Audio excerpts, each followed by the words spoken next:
Muffin is so friendly right now. So you might hear purring in this video, or you might hear him. I think he's just gonna be off to the side, but he's very friendly right now. Let's talk about how to manage your time as a creative. I wanna sit down with you today and answer a few questions to just guide us throughout our week and get a solid plan laid out throughout the week. And I don't just mean make a plan, because I've noticed a lot of creatives, they'll kind of make a plan and they follow it for a while and they're like really gung-ho and then they just fall off. And there's nothing for a while and then they're really gung-ho and then they just kind of fall off. In my experience, that's caused by creating routines that don't actually work for you. There are these ideal routines that when you're motivated, they work. But my philosophy is that if a routine doesn't work for you when you're feeling unmotivated, then your routine doesn't work.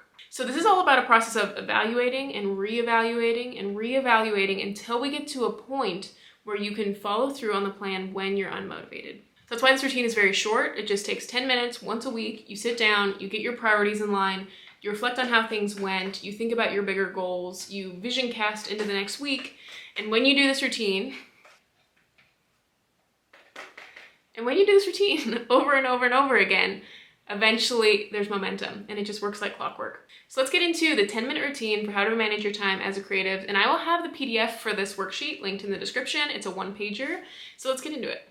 So it's just a 3-step process. I do this every week. This video in particular is part of the September Shift Challenge, if you're new to this channel. So we're in week 3, which is all about getting your sticky goal met. It's one of those goals. I mention creative goals a lot, but it doesn't have to be creative goals, but it's a goal that just keeps coming back to you. You wanted to do it 5 years ago, you didn't really do it. Then 2 years ago, you started again, and you kind of go back and forth with it for whatever reason, but it never really goes away. And so that's what we're talking about in this video, is that creative thing that's really a sticky goal for you. So like we've been doing the last few weeks, the first step in my time funnel framework is we're starting at the level we're on. So we're looking at this past week and we're saying, what went well? And I will have the one-pager linked in the description that you can download on an iPad, you can write with a digital pen, you can print it off, you can copy these questions down. But it's a snippet, it's a very brief, it's not the complete what the 2026 planner will be like, but it's kind of like a brief snippet. And so we're just looking at the weekly level, looking back on this week, what went well, what complaints do we need to air, what are we proud of ourselves for, what do we need this week? And in the next video, by the way, I'm going to do a video all about how to figure out what your needs are as you're going on a certain goal. What parts do you need to make sure are infused in the process that are meeting your needs? And I want us to be really honest with ourselves here. What is not going well? And when we answer the need question, that's where we're going to address that. So I want you to think, what's not going well? Because it's completely normal. I think when people set off on a creative project, they're like, okay, this routine needs to work, and I made this routine, and I just need to stick with this plan. But if you're not able to stick to the plan for whatever reason, it doesn't necessarily mean that there's something wrong with you. It means that the plan doesn't work for you. So like everyone's different, we've got different personalities, and just because a plan works for one person doesn't mean it works for another person. And so if the plan doesn't work for you, especially week 1, week 2, then the plan doesn't work for you. So let's just readjust the plan. So I want you to think about, like, maybe you tried painting at 7 in the morning and that didn't work. And so this is a good time to experiment and think about what things didn't work. The second thing that we need as part of our routine is top-down alignment. We need to make sure that if we said we wanted to have a book written by the end of this year, we need to make sure that we're on track for having a book written by the end of this year. Because with sticky goals, it's too easy to let them go by the wayside. No one's telling you to write the book. No one's telling you to make the music album. Like, no one's forcing you to do it.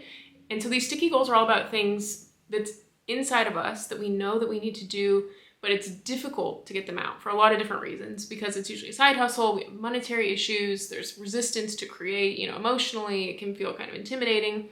And so there's a lot of reasons why it doesn't get done. But I want us to think about, if we wanted to have a book done by the end of the year, we need to make sure that we're on schedule. It's like climbing Mount Everest. You make a plan, things don't go according to plan, but you still need to say, I have to climb this many feet today, and then I'm gonna climb this many feet tomorrow. And even if things go off plan, you still need to have some ballpark of what the plan is. Maybe my goal this month was I was gonna write 4 chapters this month, or in other words, 1 chapter per week. Can you still make that up? A philosophy that I have of mine is I like to not change those endpoints, especially yearly, quarterly, monthly, and even weekly endpoints. I might shuffle the days around a little, but like if I don't write on Monday, then I need to make it up twice as much somewhere else throughout the week. So if your goal is to write 4 chapters by the end of this month, I think you need to try to reorient some things to make that happen. So when we did our monthly planning, the start of the September Shift Challenge, what was your goal for the end of week 3? And we need to try to be at that same point. If the goal is still important to you and you want to do it, we can change around the schedule and things, but we want to try to still have that same end point if it still matters to you. So based on that monthly review, you should have a goal for the end of this week. You want to have 1 chapter written, let's say. So then finally, the third thing we need is we need some constraints. We need to know, when are we done? We don't want to edit forever. That's the thing about creative projects. You can just edit and edit and edit. So the third thing we need are some constraints. So what I like to do is the system called 5 to Strive. So if you're in the September Shift Challenge, you will have heard about this a bunch. But it's 5 hours a week working on your creative project. I like to do Monday through Friday, but depending on your schedule, you can do different days. And so if you want to have 1 chapter written by the end of this week, we need certain benchmarks by the end of each day, and I want them to be results in the form of a number and a noun. So for example, that could be 500 words by the end of Monday, 500 words by the end of Tuesday. You have some sort of result by the end of each day. Something you could show someone, something you could be proud of. It's the external measure. It's not a time constraint. It's not like I'm gonna write for half an hour, because we need to make sure that, like, if you wanna have a chapter written by the end of the week, we need to figure out, okay, well then this is where I would need to be on Thursday, and this is where I would need to be on Wednesday, and we go backward. Now, what's really important about this challenge is a lot of times our routines that we first pick are not the ones that actually end up going with us. So that's why I thought it was important that I make this video multiple times, so that we could answer the questions together and reevaluate. Because maybe the first week you said, okay, well, I'll draft on Monday and I'll edit on, and you have your certain routine the first week, and that probably won't work the first one you pick. Maybe it did, which would be great. Maybe the time of day didn't work. Maybe the setting didn't work. Maybe you want to try to go to a coffee shop this week. So what I want us to think about is experimenting with the level down on the time funnel with our days. How can we experiment with this process? Can we change the location?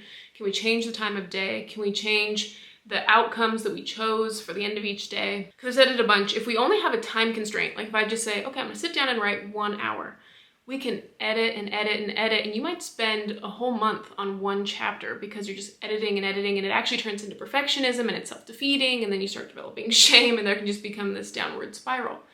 If we only have outcomes, like if we say, okay, I'm gonna have 1 chapter written by the end of this week, but you don't give yourself a time constraint, you might spend 8 hours a day and still you've expanded and edited.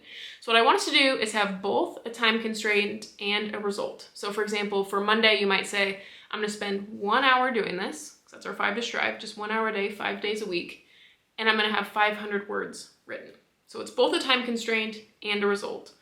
And we need to stick to that as much as possible, because otherwise we are robbing motivation from our future selves. If we perfectionistic and expand our work too much at the beginning, we're robbing it from the future. And this is a marathon, not a sprint. This is a life of creating that we want, and things will ebb and flow, and you'll have certain times where you're more motivated and certain times when you're less, but we're just developing kind of a discipline of restraint so that we can carry this on longer. So that is how to manage your time as a creative. Thank you so much for watching. I'll see you guys in the next one. Bye.